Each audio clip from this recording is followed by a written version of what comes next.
अमेरिकी फौज पर सीरिया के अंदर खतरनाक हमला हुआ। इस हमले में 2 अमेरिकी फौजी मारे गए और 1 अमेरिकी ट्रांसलेटर मारा गया और कई घायल हैं। हजरात, इसके बाद अमेरिका भड़क गया। ये देखिए, डोनाल्ड ट्रंप ने ट्वीट किया है, ट्वीट करके धमकी दी है कि ये जो आईएसआईएस ने हमला किया है, दाइश ने हमला किया है, इसका हम बदला उनसे जरूर लेंगे, बुरे वक्त के लिए तैयार रहे। ये जो आतंकी हमला हुआ है सीरिया की फौज पर और अमेरिकी फौज पर, इससे जोलानी बहुत परेशान है और हम बदला जरूर लेंगे।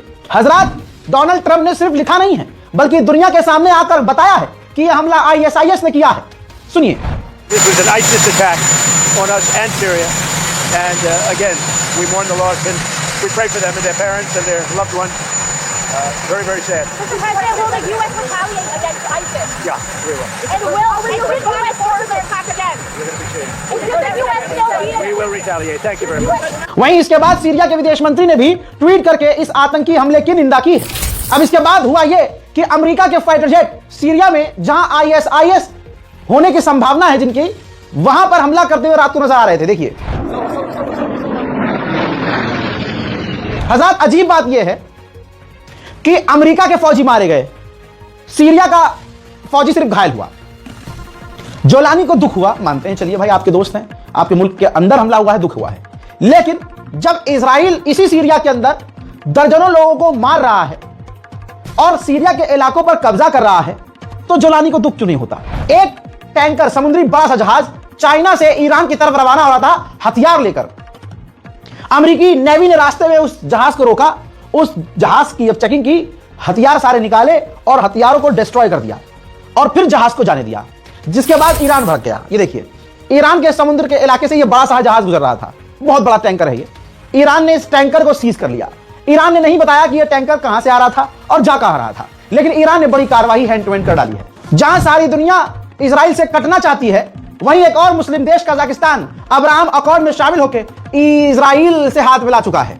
अब जब ईरान ने देखा कि अच्छा, यह अब्राहम अकॉर्ड में शामिल हो गया है कजाकिस्तान और इजराइल के साथ काम कर रहा है, तो खतरा कजाकिस्तान हमारे लिए ना बन जाए, इसलिए ईरान ने कजाकिस्तान को ऑफर कर दिया है कि डायरेक्ट गल्फ ऑफ ओमान में आप डायरेक्ट एक्सेस ले सकते हैं, हमारे इस समुद्री इलाके से डायरेक्ट आप गुजर सकते हैं और ट्रेड कर सकते हैं। वहीं एक जो बड़ी गलतफहमी है आपको कि गाजा में अब सब कुछ शांत हो गया, नहीं, ऐसा नहीं है। इजराइल ने हमास के इन लीडर को निशाना बनाया और हमला किया, जिसमें हमास के ये टॉप लीडर मारे गए और इनको मारने के चक्कर में 4 से 5 सिविलियंस भी मारे गए हैं। और गाजा में इजराइल लगातार हमले कर रहा है। गाजा में हालात बहुत बुरे हैं बरसात की वजह से। जो बिल्डिंगें जर्जर थी वो गिरी हैं और कुछ लोग ठंड से मरे हैं। टोटल ऐसे 16 लोग हैं जो बिल्डिंग के गिरने से और ठंड लगने से टोटल 16 लोग 2 से 3 दिनों में मर गए हैं। हजरात, बीबीसी और बड़ी बड़ी कंपनियां, ऐसी मीडिया हाउसेस, ये जैसे फ्रीलांस मैं हूं, मैं अगर भारत में हो रहे मुसलमानों के कत्लेआम पर पूरा एक वीडियो बनाऊं, डॉक्यूमेंट्री, और उसको लेकर बीबीसी के पास जाऊं या एनडीटीवी के पास जाऊं किसी बात, तो वो लोग चला देते हैं, कुछ पैसा मुझे दे देंगे और उनको बना बनाया काम मिल जाता है, भाई चला देते हैं, उनको व्यूज मिल जाते हैं। ऐसे ही एक डॉक्यूमेंट्री बीबीसी के पास भेजी गई, भेजने वाले ने भेजी और पूरे ऑफिशियली उसको अप्रूवल लेने के लिए कहा कि आप इसे, जैसे वो कहानी थी उन लोगों की कि गाजा के अंदर किस किस तरह से डॉक्टरों को और लोगों को मारा गया है, पूरी डॉक्यूमेंट्री थी सबूत के साथ। बीबीसी ने भाई रिजेक्ट कर दिया कि नहीं, हम ये डॉक्यूमेंट्री नहीं चला सकते। बीबीसी इजराइल के खिलाफ सच नहीं दिखा सकता दोस्तों। उधर गाजा में हमले बढ़ने की संभावना है, लगातार इजराइल के ड्रोन अब गाजा के ऊपर उड़ते हुए नजर आ रहे हैं।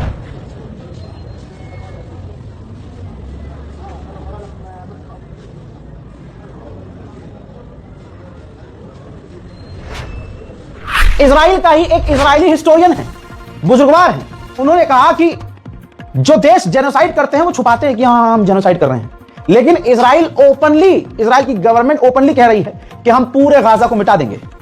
हजरात सुनिए। Hesitated to use the term genocide because it was the Jews who were the victims of Nazi genocide in the Second World War. But the reality today is that it is the Palestinians who are the defenseless victims of Zionism. And the Convention on the Prevention and Punishment of Genocide gives 5 criteria for what constitutes genocide, and Israel is guilty of all the acts of genocide. Also, this genocide is unusual because countries who commit genocide try and conceal it, whereas Israel's leaders keep announcing that this is what they are trying to do. They are trying to wipe Gaza off the earth.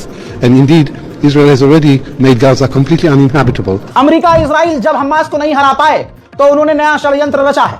उन्होंने Hamas के खिलाफ फिलिस्तीनी गद्दार group को पैसा हथियार देकर खड़ा कर दिया है और उसके बाद उनको प्रमोट भी किया जा रहा है। वॉल स्ट्रीट जर्नल ने ये देखिए क्या किया है।